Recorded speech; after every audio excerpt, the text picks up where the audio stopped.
This is not that early of a morning, but compared to when we normally record, it's early.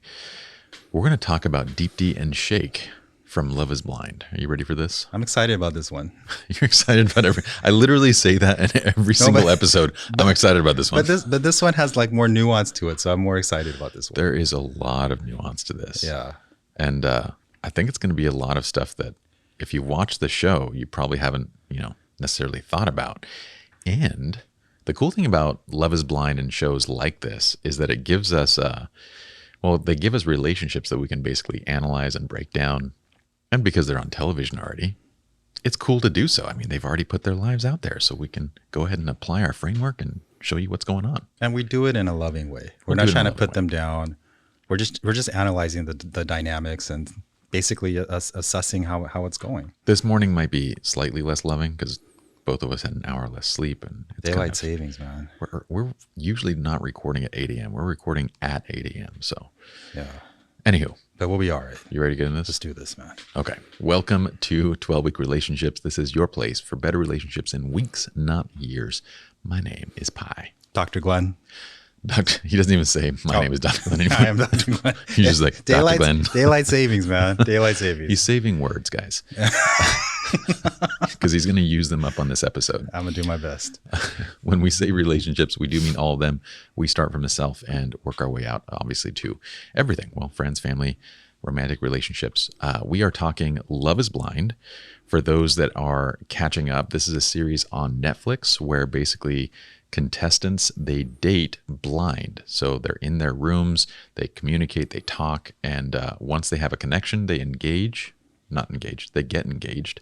Then they're allowed to see each other. So only after they're engaged can they see each other. Then they have 30 days to actually decide. How can disaster happen with that? No, it's how's that possible? Perfectly set up for disaster. I mean, they tell the couples to...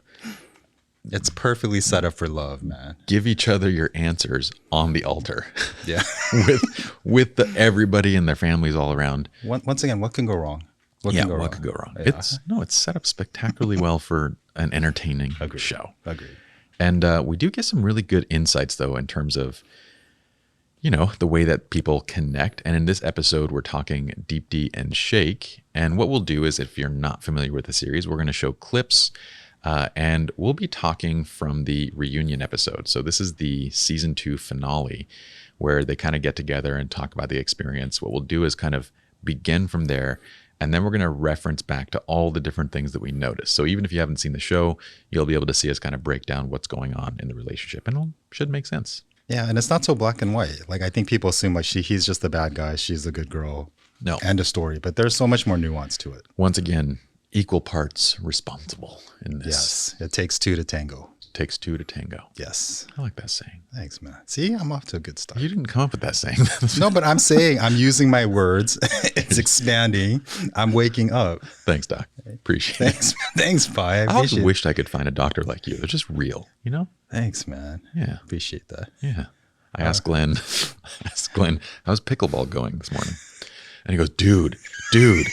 So I quit. I did. I quit. I'm evolving. I'm moving forward. I've graduated from like 67-year-olds. I'm actually taking a kickboxing class now. Yeah. So I tried to get Glen into jiu-jitsu. He's like, I'm too old. He went to the other end of the extreme with pickleball. And I was like, isn't that for like 90-year-olds? It is. And he's like, no, man, you'd be surprised at how good of a workout it is. I'm like, I would be surprised. Then he quit and now he's back to I'm actually doing Muay Thai. Yeah, actually. So you went more hardcore than jiu-jitsu. Yeah, because it wasn't getting me into shape. I realized later, I'm like, wow, this is real exercise. I need to get into shape, man. So I'm evolving. Yeah, in a very strange way. Thanks, man. Before we jump into it, we'd love for you to hop on to 12weekrelationships.com. We're going to be launching the newsletter soon. This is probably the best way to not only stay in touch with us, but each week we're going to be delivering handwritten messages that kind of walk you through our program and our research step by step. In fact, it's almost like a book that's being delivered to you one section at a time every single week. So it's a very valuable piece of content that we want to get to you guys. We promise we'll never spam you, never send you anything that isn't worth your time. Why don't we get straight into the reunion episode? Let's go ahead and start with, what do we got? Anthony, what do you got queued up for us? I'm nervous about how we get edited. That's what you're gonna lead with? That's what I mean. Hey, I'm gonna That's say so what's on on brand, everyone's Shake. mind. That's already worth analyzing. So Shake, or his full name is Abhishek, but Shake is incredibly worried about perception. He's not only insecure, he is very much derives a lot of his value, his personal worth from the way that other people perceive him. So of course, something as simple as that statement is important. The way this is edited, it truly does matter to him. No, agree. Like it affects how he's seen. But I think on his side, he's trying to advocate for everyone too. Like he's not a complete narcissist. There's some decency in this man, right? So in his mind, see, I'm doing this for all of you guys too. Yeah. And because you're right, like they can edit and they can make things look a certain way. You know. He has such an interesting arc, and we'll show it as we kind of talk through this. But the decency that you talk about, not only is it kind of overshadowed by those insecurities and his own narcissism, it's also because he's at this point, he has gotten everybody on the show so Everyone pissed hates off. him. Okay, well, We're not supposed to fight, dude. Fight with Natalie or something. Come on. all right. So on that note, It's good to stand up for the right thing, though. Thank you, Shane. You went straight to like a victim mode right away. I'm not a victim, baby. I know. Well, that's what you sounded like, though. Totally agree. If you're going to say something, you're opening up the platform to Listen, be ridiculed. Everybody hates him. You can see in their body language and the way that it's very clear. Because of that, anything valid that he says will be completely dismissed. Oh yeah, at this point, like everyone hates his guts so much. Like no matter what he says, it doesn't matter. This ice cream is good. No, it's not. Yeah. It sucks. Shut up. Right? It's just not gonna go well. They'll argue that chocolate does not taste like chocolate just because Shake said, no, this is chocolate. Yeah. So anything valid that he says is gonna be dismissed by this group at this point. If you're narcissistic and you feel teamed up on, that's not going to go well. You're either going to take the role of a victim or you're just going to deny, and you're going to lean more into what so I don't know what they're expecting. It seems like in many points, they're expecting him to suddenly go, oh yeah, I see your point. That's not going to happen. It's not gonna happen. Like you said, he's either gonna go from victim to like I'm just gonna double down and fight for myself. Yeah. That sounds that's not what I mean by that. Can I just say something, Shane? Sorry to interrupt you. This show, I didn't want to lose the thought. I'm sorry, but I love that Shane can't hide his emotions, but I mean, that is his why is this guy talking? Yeah. I love his expressions. They're amazing. It's priceless. You got to see that. But this is, again, Shake kind of, throughout this entire episode, he's weighing in on everybody else's relationships and problems without really seeing his own. This is typical kind of narcissistic behavior. Oh, he's definitely a narcissist. Like his overvaluing of himself, lack of self-awareness, trying to promote himself. I mean, a lot of the heat that he's getting, it's deserved. But like I said, it gets like even things that he's trying to do that's healthy, somewhat healthy, like he's getting punished for it at this point. this show is about finding love, okay? And the way I As long see as it, she can get on your shoulders. all right, I would like that, and I stand And by it's a size that. 0. Actually, thank you, but I stand by that. Anyway, we all have our preferences. What they're talking about now is as long as she's a size 0 is from the very beginning. When Shake was in these pods, he would ask women, I mean, and the show's premise is that you're dating without a focus on, you're not supposed to be worried about physical attraction, right? You're supposed to engage emotionally with these people. So he's asking questions like, in a very roundabout way. If we were to be at a music festival, do you like being on a guy's shoulders? Yeah. But will I have trouble picking you up? Two things are happening. It's off-putting. It's off-putting, Yeah. but it's off-putting because not only it's so clear as day what you're doing. He asked another girl, Ayana, I think. I love buying clothes for girls. Yeah, what's your size? Not only is it very transparent, you're being superficial, but you're also assuming the other person's dumb, that they don't know you're being superficial. You'd be better off just coming out and saying, look, I do want to emotionally connect, but physical attraction is also important to me. How about you? No, agreed. He doesn't have that kind of tact to do that. No. He's not self-aware enough. He doesn't know how to connect with people. All he cares about is his own ego and his own mind. Yeah, so he thinks it's kind of coming off as like I'm doing it, but I'm doing it in a smart way. It's very subtle, but it really isn't. Yeah. Couldn't be more blatant. No. It's not about rushing into something with like It's literally about finding a skipping, wife. steps like, 3 through 20 to get to the end goal. And I think it's a very reasonable takeaway, if I may Did you say read the so. description before going on? You don't know what it is till you're there. And thankful for it. Didn't end in marriage. The premise of the show is if the connection is strong enough to marry the person You don't that you have have to. that connection Hey, with. I'm not going to be put in a box where I have to do that. He's definitely on the less self-aware side of the narcissistic behavior. But man, to be able to not read the entire room like that, like every single person Hates him. does not like him and is disagreeing with what he says, and he still can't read the room.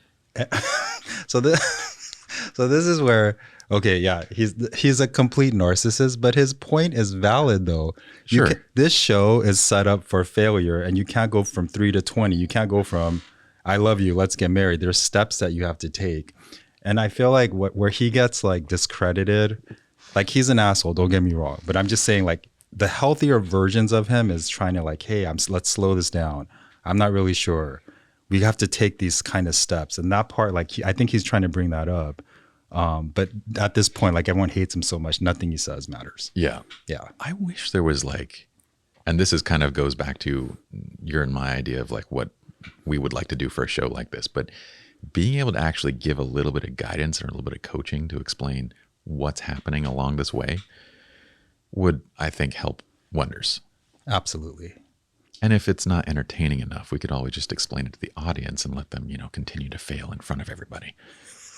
He's good TV. It's a very good TV. It's really good TV. You see the drama, you see the hatred. But the show is set up for, there's been many, many producer moments where they do manipulate and they do set things up for drama, for entertainment. He's right about that kind of stuff, but none of it's going to. At this point, it's too late. Him saying anything is going to be a. But he's shaking it off, literally. He's just not aware. Yeah, that's a good point. Yeah. It fits his name. It does Well done. shake it off, man. Well done. Thanks, man. You brought that, and it takes two to tango to this episode. And I quit pickleball. And you quit pickleball. Yeah. I'm moving on. I don't know if I could have been friends with you if you kept going with that. I could have once I was 75, but then, I don't think you'd be I playing think you pickleball influenced anymore. me, man. You influenced me in a Don't positive way. say that I influenced you to take pickleball. No, to quit. Oh, okay, good. Yeah, man. Good. Yeah. Thank you. Anyway, sorry. One thing that I also want to point out when it comes to Shake and everybody's reaction to him is we talk about, within our framework, we use the term regard to define, it's attraction, but it's also more than that, right? We don't use the term attraction because that sounds like it's only physical, it's only romantic. So we use the term regard because it applies to both platonic and romantic situations, and because it encompasses what attraction actually is. It's a respect, it's an admiration, it's, alignment in values. It's yes, physical, it's also charismatic, it's everything, and it matters in both platonic and romantic relationships. Well, you need regard for a person you want to be friends with. You also need it for a person you want to date. You also need it for a family member that you want to hang out with. You need regard. The opposite would be contempt. And this would be a term that John Gottman kind of has popularized. The Four Horsemen. In the Four Horsemen, right? Yeah. The contempt would be literally the opposite of having regard for someone. Having no regard would be contempt. You can see it on all their faces. If I may, I'll say one statement, and Please hopefully don't. I'll just shut up after that. Wouldn't you like that? I think we'd all like that, right? I think we'd all like if you just shut up in general. No, please just stop now. This is exactly what contempt looks like. When one person talks, everybody else rolls their eyes. They say things like, "Oh God, he's talking again."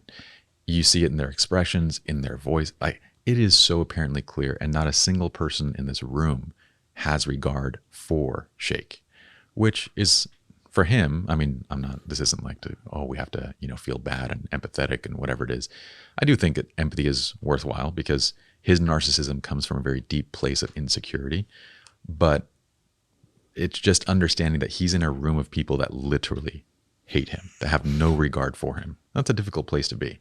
No, agreed. But also his lack of self-awareness. Depending upon how you look at it, is helping or hurting him at this point. In this case, it's very helpful. It's helpful. Like, whatever, man. Let me continue to talk. I'm going to double down on this. I'm going to stick with my... I know you guys are, like, in his mind, the empathy isn't there. So it's just like, okay, let me just double down. I know you guys are frustrated. Let me talk some more. Like, he doesn't really see it. Yeah, I don't think a lot of us realize, actually, that a certain...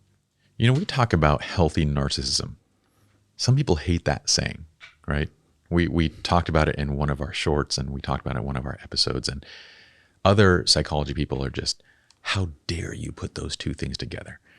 I think there's a genuine purpose in putting them together. One, you have narcissism as a tendency is this, we know it's this spectrum of behavior, and you've talked about that.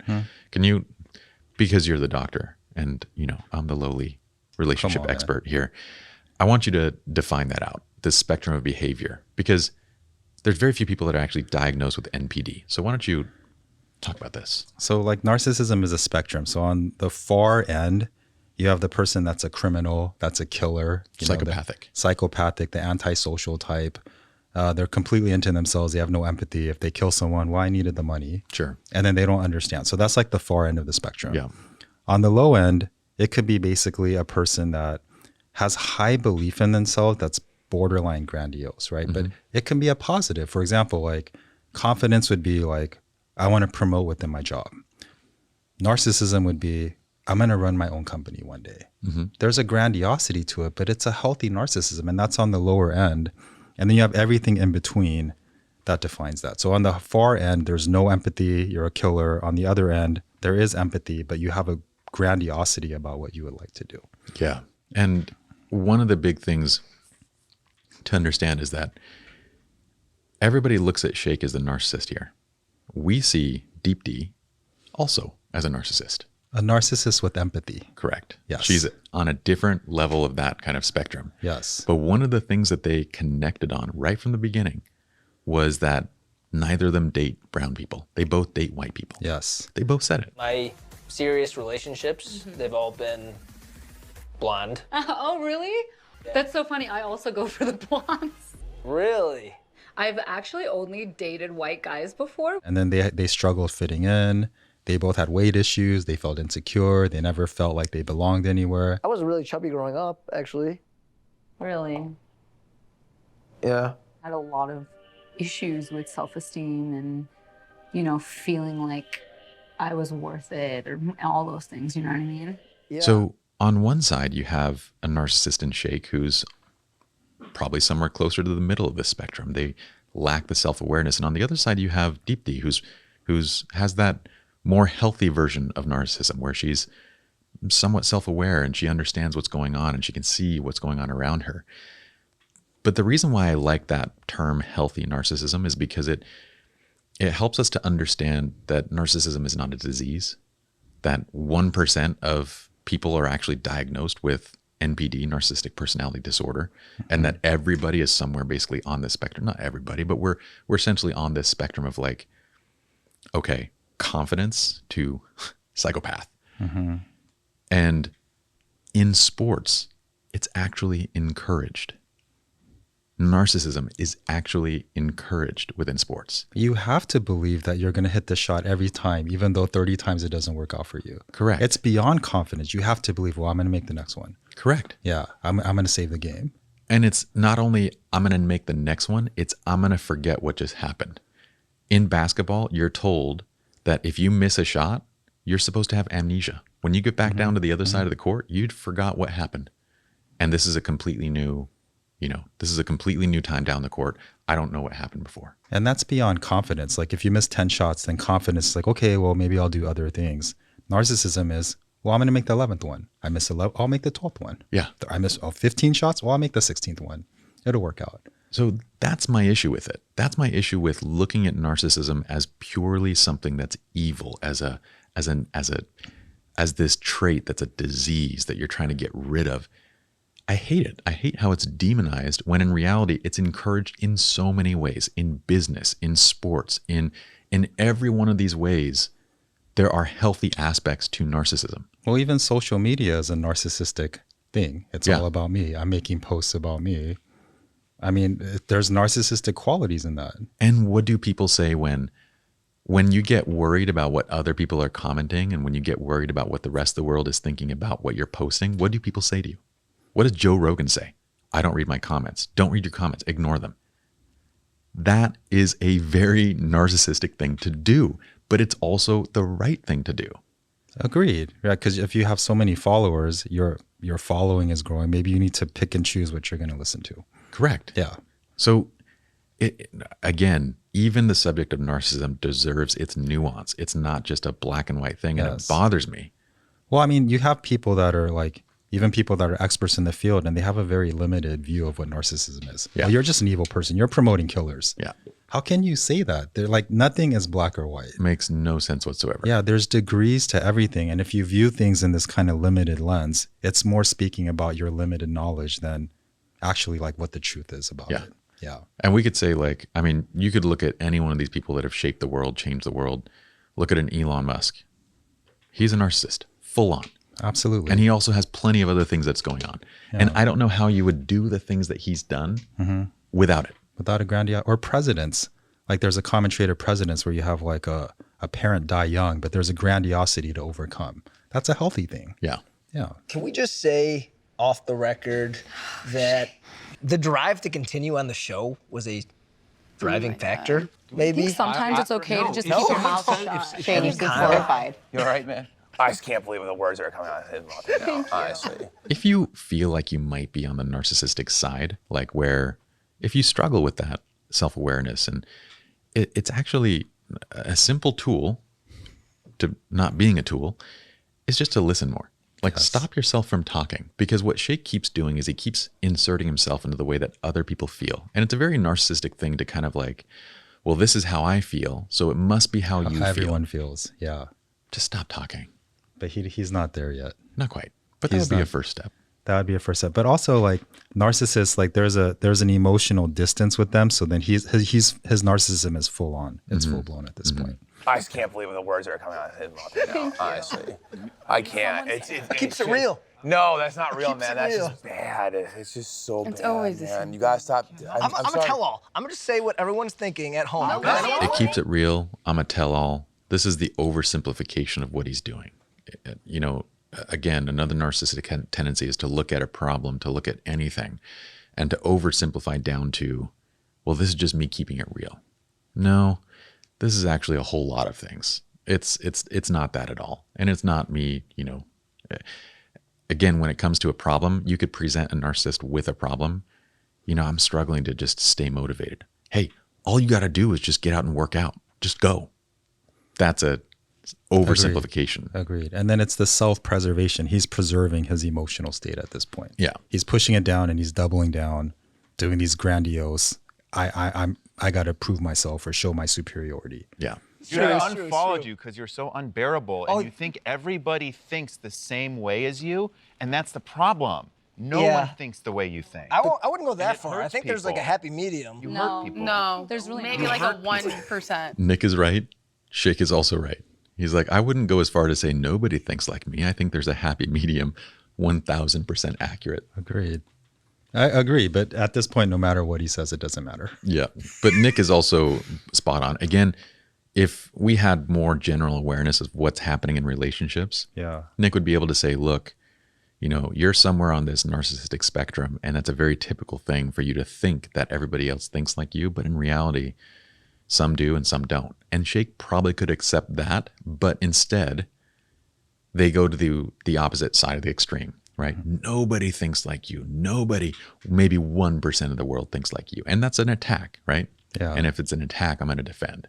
And it's not really accurate. And then when they talk about their relationship, like post show, like they had to do couples therapy and all these things. So it proved his point that you can't go from 3 to 20. Correct. Like Shake was saying, they had to go through their steps after the show was over. Yeah. If I may, I'll say one statement, and Please hopefully don't. I'll just shut up after that. Wouldn't you like that? I think we'd all like that. I think we would all like it if I just shut up after the That's statement, the right? flip. So you go from being the center of attention and controlling to I'm just going to play the victim then. But the important thing to understand is when a narcissist plays the victim, it's still about them. They're not giving up the spotlight. No. They're flipping the spotlight to, well, you're still going to think about me and talk about me now, but it's going to be in a different light. Agreed. So the attention, once again, like you said, it's all on him, but it's just I'm a victim at this point. Yeah. Two things. Number one, your situation with Jarrett, that whole situation and the aftermath of that, I think that was an uncomfortable thing. Number two, your ex-girlfriend. I think that's going to sour a relationship. Once you shatter the vase, you can't put it back together. But Shake, even who as are much you as want. to like provide that I'm reason? just You saying. don't I'm have just insight saying in that's their my freaking relationship. opinion. Once again, they're dismissive of anything he says. He's trying to diagnose what happened in that other relationship, right? He's pretty far off, actually. The other relationship, Mallory, was it? Mallory and Jared, right? Is that what he's talking about? Yeah, it was Mallory and Jared, but Mallory was actually dating, what's his name? Salvador. And he's trying to identify what went wrong with it. Yeah. Salvador's ex-girlfriend showed up at some point, and yeah, that was an issue. But Mallory also had this relationship with Jared, and yeah, that was an issue. He kind of brings it up as if it's this, betrayal. Like once you've broken the trust and this vase is shattered, that you can't put it back together again. There's certain analogies about that. Like if this were an actual betrayal, then, sure, you would have to go about repairing the trust and that kind of stuff. But what in reality is happening is he's seeing that entire thing through his eyes. His lens, yeah. What's actually happening was that Mallory and Salvador had very dissimilar value sets. Their beliefs, their approach to life, their interests, everything about them was completely off. And you could see it actually. There are moments where Mallory is so incredibly, and I'm only saying this because we're not going to analyze Mallory and Jared's relationship, so we can talk about it a little bit here. But there are moments where Mallory is so relaxed and herself with Jared, specifically when they're at that dinner. Yeah. She was never that way with Salvador. No. She was always trying to be something she wasn't. That's what was actually going on, was that these two people just were not aligned. And it might feel good to think like, oh, well, we both come from the same background, same cultures, the same this, and you might try to make it work, but in reality, they're not similar. Yeah, on the outside, it looks like, oh, they had so many similar traits or values, but in truth, they didn't. So this is once again kind of a narcissistic analysis of that situation of like, I'm going to interpret that based on what I see and the experiences that I've personally had. Yes, I'm going to show my intelligence at this point. Yeah. Yeah. What I've seen is a bunch of people that were so real in the beginning turn fake as fuck as we've gone through this. You've been It's the fakest not. fuck. You've been Oh, are the you fakest kidding? person from the I'm the beginning. Don't realist. start there, I'm bro. the Don't realist, start Jared. there. I say the Don't facts. start there. I keep it You've been 100, the bro. fakest since we I've started, always kept this completely 100. Come on, dog. When he says that everybody started so real and became fake, what do you think he's seeing from this?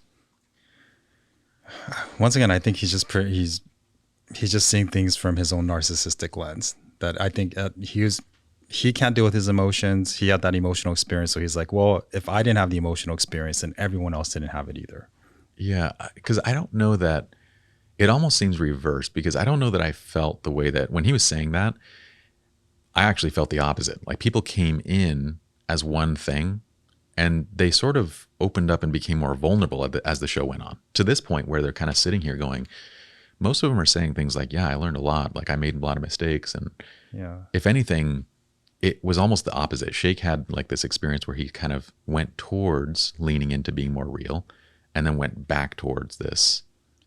I mean, I don't know what happened behind the scenes, but I think in his mind, the fact that he was like wavering between like, I love her, she's a good person, and talking shit and all those other things, like to him, that's being real. Going back from victimhood to like, being grandiose and all those things, like to him, that's being real.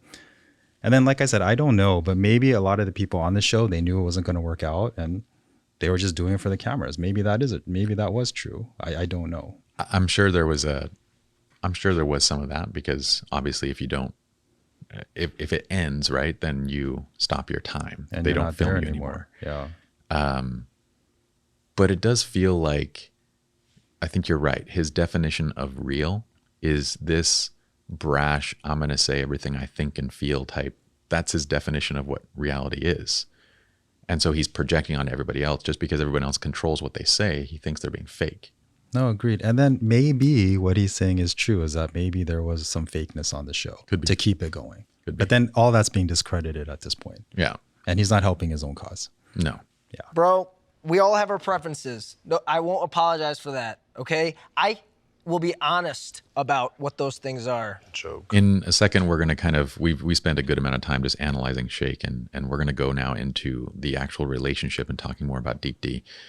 This is one of those places that I do want to start that transition. He keeps referring to his preferences as like, he keeps saying, I'm going to be real. This is my preference. This is this, and physical attraction and all this kind of stuff. Physical attraction is, of course, important, but it's also important to understand that preference, because what we're really talking about is a wound. When him and Deepti first started talking, one of the first things that he said was, I only date white women. Yeah. Now, instead of saying that that's a weird thing to say, if you're kind of healthy and you didn't have that mindset, you would say, that's strange. Why is that? Deepti didn't say that. What did she say? I only date white guys. I only date white guys. This is a very specific wound that, not in all cases, but I'm going to say from our case studies, from our research, it generally, and when I say generally, I do mean 100% of the time, but I'm going to always leave room for science, okay? Most of the time, this is in reference to childhood trauma of always being rejected by that type of person. Like if I'm the brown guy that grew up, and I know this experience well because it too was one of my experiences. As the brown guy that grew up in a predominantly white area, I was typically the outcast. I was typically the one that the white girls didn't want to date. And I was the one that chased them. So there was a certain trauma associated with that I personally also had to get over, where I had to say, like, you know, I could date whoever I want. It doesn't matter, right? But that's where that comes from. And it also creates this sort of fetishizing of the, you know, when he says in his mind, I'm only attracted to white women, or I only feel this is a sort of fetishizing that comes from this wound of like, that's what I want to have on my arm. This is what I've always imagined. I've always wanted other people to look at me as the brown guy that got a white girl. And I know if you've never dealt with like race issues and that type of stuff in a romantic setting or a relationship setting, this might sound very weird to you, but it's a very real thing. No, for sure. And then that's the commonality that they share together, because they both had that similar story. Yes. Right. Because they didn't fit in. They wanted to fit in. They never felt understood. They were both overweight. They didn't fit into the dominant culture. And that was a wound that they shared together. And so going back once again, we have another relationship where we're trauma bonding. And the way they talk about it, right? Shake's like very animated, but when they talk, he's like, yes, this was very painful. And she's like, yes, this was hurtful for me. So that's the whole trauma bond component right there. Yeah. They bring this issue up multiple times. With his parents, they talked about it. She's only dated white guys. Okay? Really? Never dated. He's the first Indian guy That was her I've first dated. brown kiss. Why does that matter? And it's not about, this isn't, again, I feel like a lot of people listening to this who don't have these experiences might think that this is racism. It's not. It's a trauma bond. It's this traumatic childhood experience of not being good enough for something. And so you chasing that thing has nothing to do with them thinking any one race is superior to another. It's simply trauma. You know, Bruce Lee faced this too. Oh yeah. He faced a lot of racism. Well, he faced the trauma of not being like, I don't know if you remember from his documentary and story, but he was so wildly accepted and loved in Hong Kong, in China, in Asian culture, but it wasn't good enough. Because he wasn't accepted in white culture. Correct. He wasn't accepted here. It was a wound. And so he chased it over and over and over. And again, it's not racism. It's this wound that plays out. And then that was their primary bond. And then like you said, like when they, what was it, Shake's family, and they're talking about like, oh, we only kiss brown people. What about what you guys are like every day? What about what you guys do together? What are common interests that you have? None of that was discussed. No, and during the whole time that they were there. They really didn't have many. Like you didn't see any of them. You didn't see them ever talk about common interests or what they like to do. And that's going to get into some more stuff. So let's go ahead and just start looking at their relationship. So the whole point of Love is Blind is to fall in love with someone based on who they are on the inside. A task not everyone seemed to understand. And yes, I am looking at you, Shake. This is the oversimplification that's going to happen over and over and over. Nick Lachey just said it. The whole purpose of the show is to fall in love without ever seeing them. He did. He did fall in love with Deepti without seeing her. But once he did see her, then all of the trauma, all of the insecurities, everything else started to surface, and he went into the real world of, now I'm going to be married to another brown person. And can I deal with this self-perception? And that's the thing that, so everyone's going to say that he's purely shallow. Everyone's going to say that he is just an asshole. when in reality, this guy's hurt and he doesn't know how to get over it. Yeah, I mean, this is where, like, you know, he has some decency, because if he was a complete narcissist, like with no empathy, he would have just banged her, right? He would have been like, oh, let's just have sex and whatever. But he was cautious about it. So there was something he was trying to work through. He was trying to do the right things in his own narcissistic mentality. Yeah. Would you like working out? Yeah, not a huge fan. Really? Yep. Ooh, I get along best with individuals that do work out. I get along best with individuals that work out. Later, we find out that he doesn't work out. He doesn't work out at all. He doesn't have a great body. He also doesn't work out. And he wants the spouse to have a good body. Correct. Yeah. Narcissistic tendency much? Yes. Yeah. You expect something that you don't bring to the table yourself. Exactly. It's not that different than making a huge purchase. Maybe by, if I may, I know it's funny. I had to giggle because it's marriage and a purchase. Okay.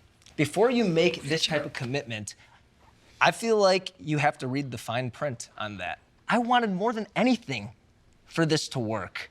And for me, that meant I knew at least a certain physical body type to get me in the ballpark. He's actually spitting truth right now. A lot of truth, at least. Mm-hmm. He's honest. There's a transparency there. There's a certain transparency, but again, the lack of regard, this full contempt has them dismissing everything.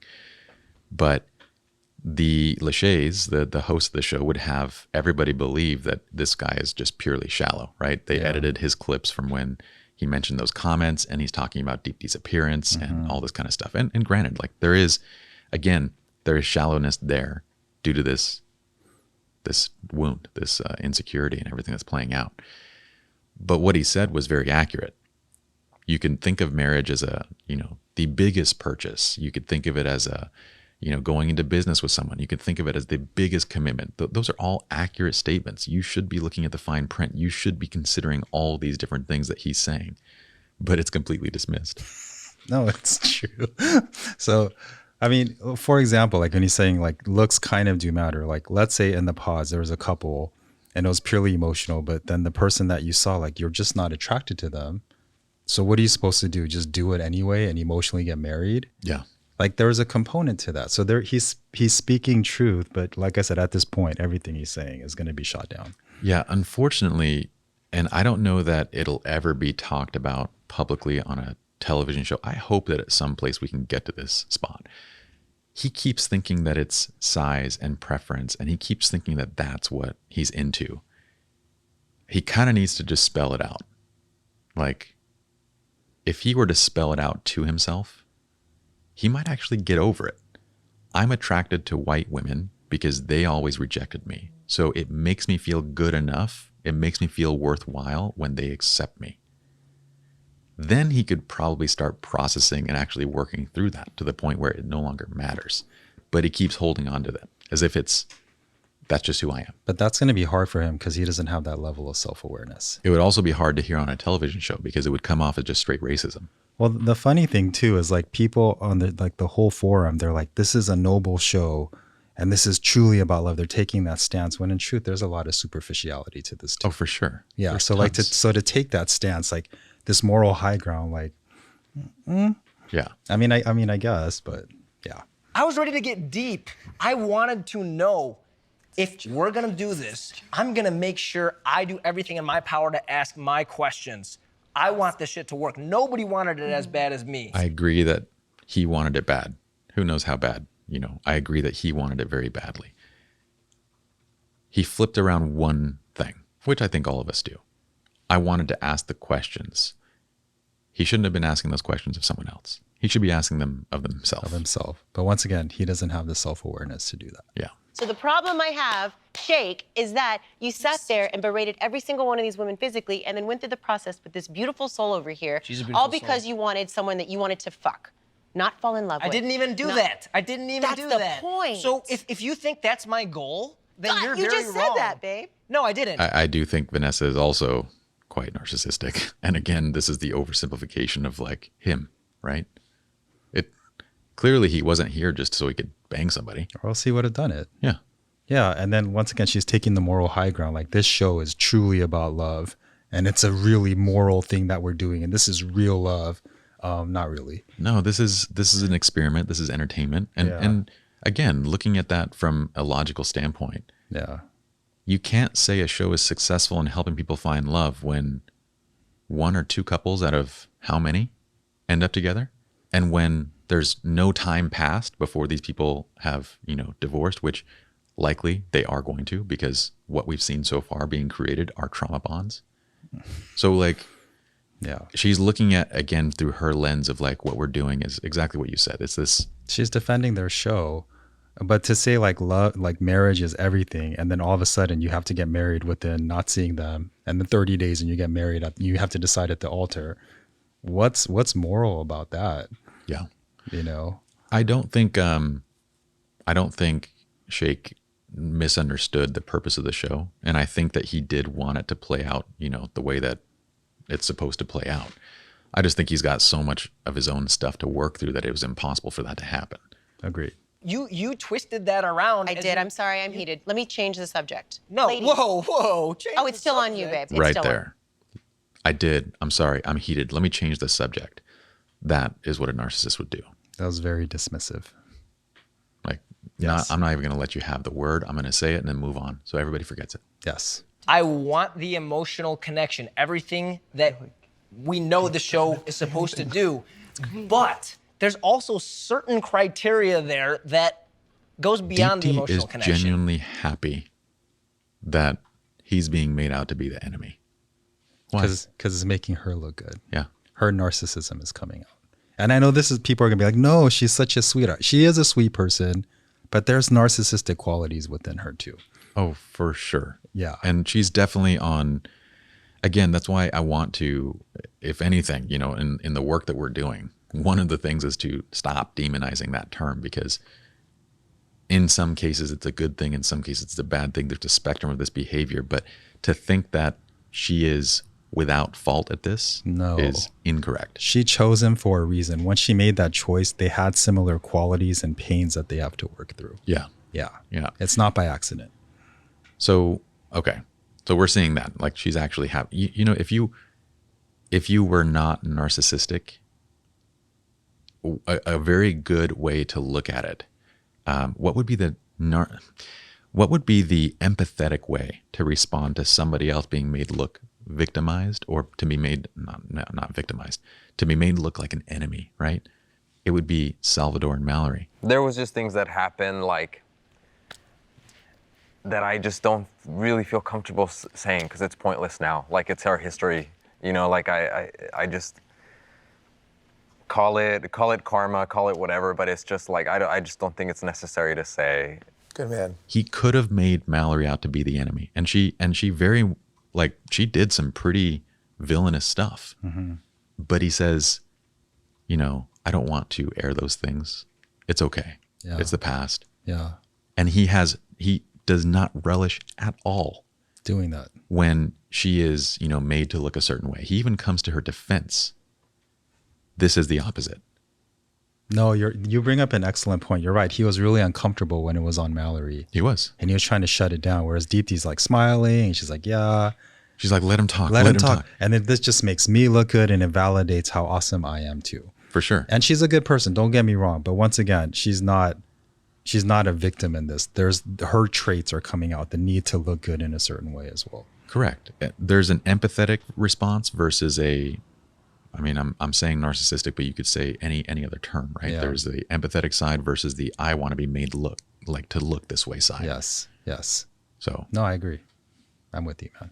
I actually watched this, and I thought I started to see a change in you. There I really did. There's no change. There's absolutely I actually was like, oh shit, is he really looking inward? Is he really seeing maybe what his faults were and what he wanted and what he needed? I'm doubling down actually on the beginning. So you were lying through the middle of the show? We all have our physical preferences. He does actually start changing early in the show.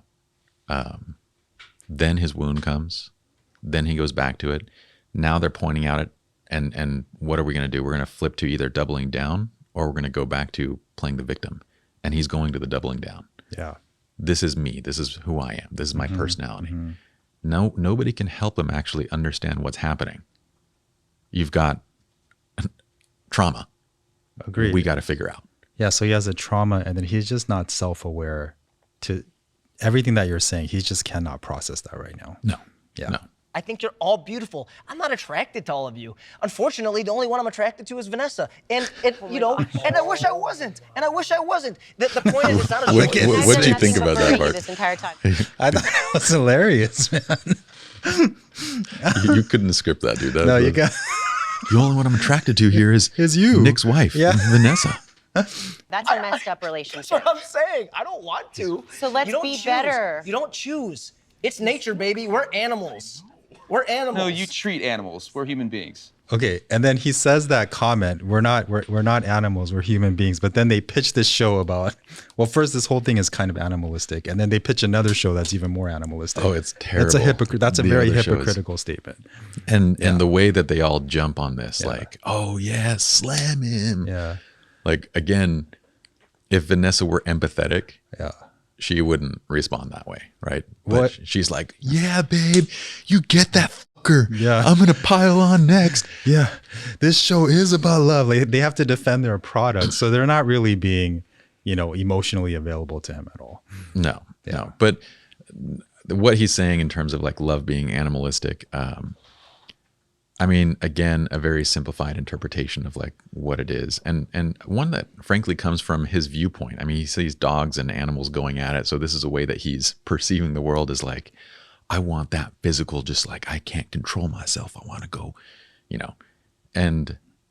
But he struggles with that because when he met Deepti, like he was grabbing her ass and all that, he was being very animalistic. But then when the time came, he couldn't do it. That's the part that I would love to kind of show and step back and analyze for a second, because they're not seeing that as what actually played out. He did have that connection to Deepti, and there was trauma bonding there for sure, because they both talked about being overweight, and they both talked about only dating white people, which they don't see that as being like, this is me thinking I'm not good enough. Yeah. I need someone else. I need the people that always rejected me, I need their love to feel good enough. Mm-hmm.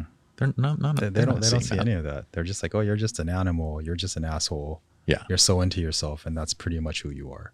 And the flip side of this is that Deepti also, on the more self-aware narcissistic side, she liked those things about him.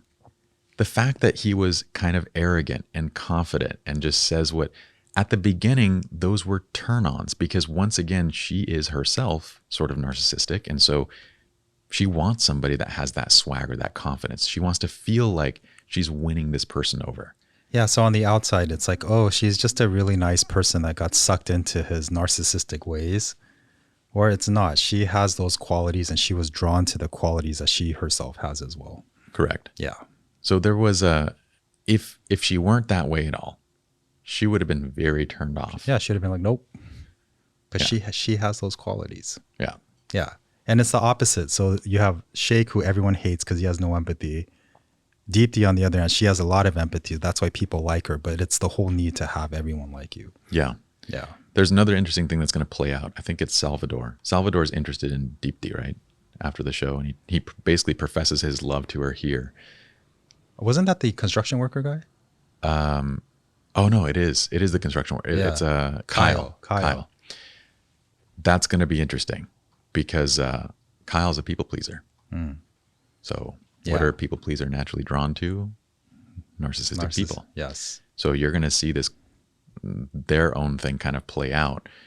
And who knows, maybe they will come into the middle and it's going to work out. They both kind of have their own stuff to work on, but yeah, it's going to be coming for Deepti, who just came from a highly narcissistic relationship with Shake. She's going to see the exact opposite in Kyle, where Kyle's going to do everything to please her. He's going to chase her. He's going to chase her, make her feel like $1 million. And it's going to be this one-sided thing for a long, long time. Yeah. So when she was chasing Shake, the teeter-totter was like, oh, I need to connect with you. Please take me. And then it's going to be the opposite, where she's like, I don't know if I'm attracted to you either. Mm-hmm. Well, I'm not sure. Mm-hmm. We'll see how it goes. Yeah. We'll see how it goes. Yeah. Damn, Nick, I'm extremely uncomfortable right now. That was fucked up. I'm kind of impressed with Shane once again. This reunion made me see Shane in a very more. We all know that he like has that emotional kind of maturity thing to, but his self-awareness and overall health was good. He's not piling on right now. He literally said, I'm very uncomfortable right now. Yeah, like he's good-hearted. Like it shows like his wounds, but also the good qualities that he has. Yeah. Yeah. No, he's not like adding to it. No. And then he tries to be fair in relationships. I think that comes out. I don't think people see that. He even tried to advise Shake, like, no, man, you're not seeing it. I mean, the way that he's talking to Shake is kind. It's like we're equals. He's not judging. He's not, no, dude, it's just bad. What you're saying is just bad. Everybody else is digging. He's actually trying to advise. Yeah, like everyone else is caught up in the group think, and then he's actually pulling away from the group, thinking for himself, saying, hey, you could do better, Shake. Salvador was doing that too. Salvador was, trying to say like, look, dude, this isn't everyone else's experience. And he was doing it in a very kind and genuine way. Again, who's digging? No, you're right. You're absolutely right. Those two actually showed really good qualities at that point. Yeah. Shake, one thing, I think you would seriously benefit from seeing a psychologist and kind of figuring out some coping skills to navigate relationships as a narcissist, because I think you're going to continue to damage relationships. Probably one of the smartest things I've heard said on the show. Yes. Ayana is spot on. Agreed. I don't know if he's going to listen to it. I don't know if it, again, the setting of like when it's presented, in front of all these people to hear someone say that, but that is spot on. Yeah. There's nothing else to be said. Agreed. Yeah. Yeah. That's why like I kind of like butt heads with Shake. It's just like out of all people in this entire world, she doesn't deserve that. I mean, look at her.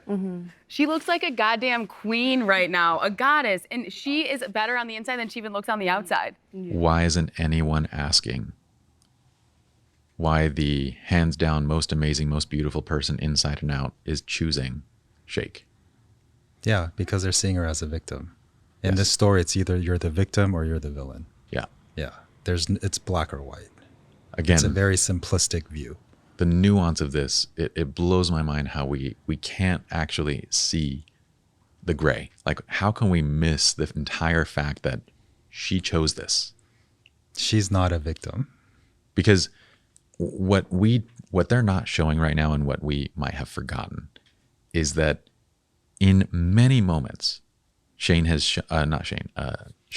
shown his insecurities, his shallow way of thinking, his doubts on the relationship. And what is she doing? She's trying to win him. She's trying to convince him, well, maybe you should do it this way. Maybe you should, and I want this. And she's staying when in reality, again, why does she care? If he is not this person that she knows that she doesn't deserve this, right? She would walk. No, agreed. And then this is where her narcissistic qualities come into play, because it'll make her family happy. It fits in. It'll make her look good. He's a doctor, right? Like, I think she said that in the show later. She did. You're right. Right. So her narcissistic qualities are coming out at that moment. I think part of that too is winning this person over. Yeah. Like if you reject me, what does that say about me? I'm not good enough. Well, the other thing too is like he wants the trophy wife, right? She wants a trophy husband too. Yeah. Yeah. 1000%. Yeah. They both have that. And so she's chasing this entire time. And then, eventually she makes the right call that this isn't the right thing. But she bears none of the responsibility. And that's wild to me. No, I find that really frustrating. Yeah. No, I'm with you on that. Okay. I don't know what else to say. I don't know what else to say on that. But yeah, I feel like that she's treated us like she's 100% this. I'm not saying she's not a good person, but she's not a victim in this at all. No. Yeah. She made choices for sure. Yes. She's so amazing. She doesn't even deserve 0.5%. Someone to treat her 0.5%. Goddess villain. No, we understand. It's not even like that. It is like that. He is spot on. It is like that. It's either you're one side or you're the other. He's taking the victim again, but it is totally like that, where you're either, again, we have to work past the nuance of like what's going on instead of just black and whiting and saying it's this and this. He's spot on. Like this is the way the world's going to perceive it.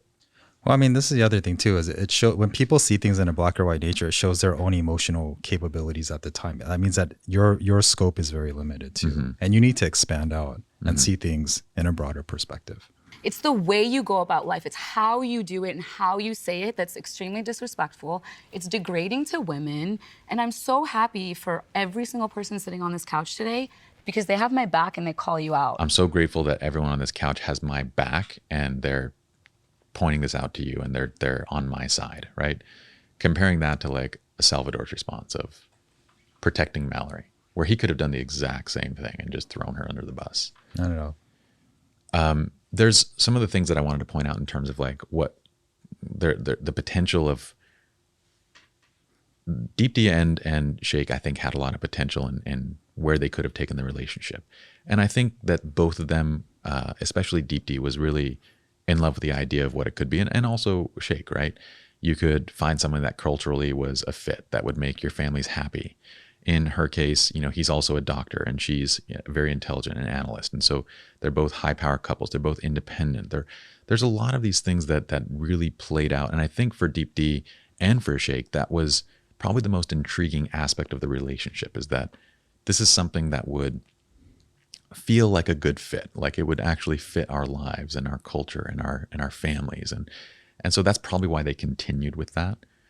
But again, Deepti saw a lot of stuff there that was worth it to her to actually continue with. Yeah. So once again, like, you know, this may seem controversial, but they had the trauma bond, right? Because they had the similar wounds. They were sharing that. And then you're right. Like it became this narcissistic thing. Oh yeah, he's a doctor. He could do this. My family will be happy. All I need to do is connect with him. And it became this chase. It was more about feeding her own narcissism than making a relationship work. Yeah. If Shake could also realize, that's the funny thing about this, is when you see them, when they first meet, Shake runs to her, says she's the most beautiful thing in the world. Yes. You know, she talks about how it's this perfect fit. He grabs her ass. Oh my God. Hi. Oh my God. Oh my God, you're so beautiful. Holy shit. Hi. That booty, look at that booty. Oh my God, you're perfect. Hi. But then he starts getting into his head about, what does this say to other people? It's that I need to be with a white woman kind of wound of like, what does this say about my own value, about my own? And it plays out and he gets further and further disconnected. And he talks to people about it, not in the best way. He's pretty gossipy and he says a lot of bad things behind her back and whatnot. But he's trying to understand it. And he's failing miserably at understanding like what's actually happening. But what's happening is that when these two are alone and in their own space, they connect pretty well. They can actually like, you know, see eye to eye on a lot of things, and he can feel that sort of attraction. That's what was happening in the pod. When they get out in the real world and Shake has to, well, deal with other people seeing him with someone that's not a white girl, then he starts to feel devalued, diminished. His old insecurities come out. He starts to feel like this isn't enough. And he starts to think, I'm not attracted to this person. This isn't what I want. But they didn't look at the fact that when they first met, none of that mattered. Yeah, he was being very animalistic with her because of that trauma bond. It felt euphoric. Let's do this. But then reality started to creep in. And then like you were mentioning, a narcissist is all about self-preservation. So he had all those emotions, he'd have those moments, and then he would start pulling away and then start, you know, this is too much for me. And he'd start preserving himself, talking shit to other people, you know, doing what he does, doing what narcissists do at that point. Yeah. So it was interesting kind of how it unfolded at the beginning. Then you just saw him kind of distance himself and go into that self-preservation mode. And then she started chasing. That needy mode started coming into play. Yeah. Yeah. I don't understand how you don't feel remorse. And you're honestly, look at how you're speaking. Every single person here has an issue with you. That says a lot about your character. For my dad and my mom to sit there and watch you say these disgusting fucking things about me is so degrading. The way that he was saying, I'm not attracted to her, not particularly offensive. What do you mean? I mean, I don't find it offensive. Like, It feels like I'm with my aunt or something. like don't laugh at that. you know, there's a lot of nasty ways you could say someone's not attractive, right? I don't feel like they're attractive, or they're just ugly to me. I don't know what it is. I just don't find her body sexy. There's a lot more ways you could say that would actually be more offensive. Yeah. Did he ever say anything bad besides that about her? when it comes to the physical attraction? Not that they edited in. I don't know what else the cast seemed to made it seem to be like there was a lot more, that it was a favorable edit for him. But the main one that he kept kind of repeating was that it feels like I'm with a family member. It feels like, in and of itself, that's not a bad thing to say. He's trying to interpret it the way that he knows how. It could have been so much worse if he he actually wanted to like dig. Yeah, he didn't say like you have a mouth in the back of your head and you chew like this or something like that. No, like I don't like her butt. Her shoulders are too, narrow or too big or whatever it might be. Like he's not like, he's trying to understand what's happening. Now, the other thing that I wanted to point out was how often he was saying to other people, we're best friends. We're best friends. She was saying it too, like best friends. And we all go around spouting this stuff when that's not really true. I mean, if they weren't dating, it's not as if these two would be hanging out with each other all the time. We didn't get to see any of their common interests. Like, what would they actually be doing? And beyond just the sharing of like their past and their trauma and all that kind of stuff, there was no other connection there. But we get into this thing of, this part bugs me because culturally, we just keep saying this thing over and over. Oh, I have to marry my best friend. You should marry your best friend, blah, blah, blah, blah. What the hell does that mean? Because their interpretation and everybody's interpretation of this is so far off. You say it when in reality, you wouldn't hang out with that person if it weren't for the romantic relationship. Yeah, it sounds nice, but what does it actually mean? Like, people have best friends and marry your best friend. Yeah. But it doesn't work that way. Well, if you want to actually do that thing, then ask yourself, would I hang out with this person if romantically there was nothing? That's the way to answer that question. No, agreed. Which is a more clear question than, is this person your best friend? But it's a very generic blanket statement. Everyone does it. Jarrett and Ayana did it. She's my best friend. Really? Jarrett, you are a partier. Extroverted party animal that goes out and does all this. Ayana, you like to stay home. Are you telling me that you two would actually be best friends? But that's where the trauma bond comes in. It feels like that euphoric feeling, that convicted feeling feels like I found the one for me. Yeah. Yeah. But it's just a wound. It feels like they're best friends because they've shared personal things with each other. That bond feels, it makes that, there's this feeling of completeness, but there really is no commonality outside of that. No. Yeah. No. So if you want to actually be with your best, I think that's a great goal to aspire to, but I think it's worth not fooling yourself. So if you want to actually know, the question to ask is, if this person were, not the opposite sex or not the sex that I'm attracted to, would I spend time with them? Answer that question honestly. That's a great question to answer. And that'll lead you to figure out who the person is and if you can coexist and get along. Yeah. Yeah. He was straightforward with me. I'm not physically attracted to you. Listen, I don't give a fuck if you're not. But if you care about somebody and you're supposedly their friend, you do not disrespect them on national fucking TV. And that was the watered down version, so. That's what they keep saying. That was the watered down version. I'm so curious what he was actually saying. Yeah, I'm curious too. Because I didn't find what he was saying, I didn't see it that way. They're saying like how much disrespect there was. Mm-hmm. I don't know that I saw it that way. I think that he was foolish in the sense of like, you don't go explaining and sharing your stuff with everybody, especially when it's being filmed and it's going to be, it's just stupid, right? Like if you marry this person, they're going to watch it. They're going to see everything that you say. So it's kind of foolish to go around, saying all this stuff, and that's stupid. But that's also someone who's not self-aware, someone who's especially insecure. When Shake has no clue who he is, mm-hmm. What he's looking to do is try to explain it over and over and over to try to understand it himself. He's really he's trying to convince himself. She's my best friend. We're this, we're that. If this were this way, if this was, but I'm just not. He's trying to understand himself, and he's doing it in a wrong way, like going and sharing with other people. But I didn't see where he was blatantly being disrespectful. Yeah, I feel like outside of the talking shit or what happened behind the scenes, and then trying to prop himself up. When they were having those intimate moments, like, he didn't take advantage of her.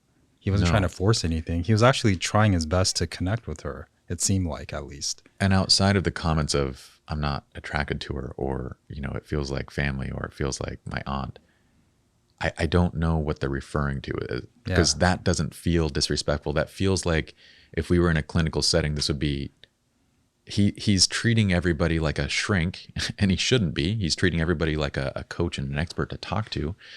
But that's just what you do when you lack awareness and you are insecure and you can't figure something out on your own. You go and you share it with a lot of people. But the way that he shared it wasn't in a disrespectful manner. No, I agree. I agree with you on that. Okay. Outside of what other people heard. Yeah, I was curious. It if might you have saw been it really bad. differently. I didn't. I don't know what he said. You just don't know how to speak, especially to women. That's all I'm going to say. I don't agree with that either. I think that's a dig, and I don't know that I agree with that. You could kind of get to that from the way he was asking those questions in the very first episode of like whether you're attractive or not. I don't think that has to do with women. I think that more has to do with like, he just doesn't have the tact to be able to, he doesn't know how to approach that subject.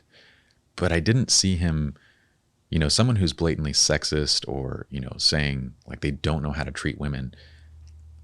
That's not Shake.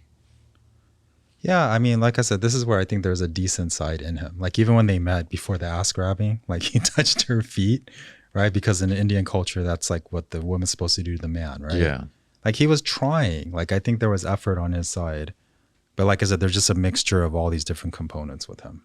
Yeah, I don't know that I see him as, if someone truly did not respect women, when someone's actually sexist, right? When they would be very dismissive towards anything that women say.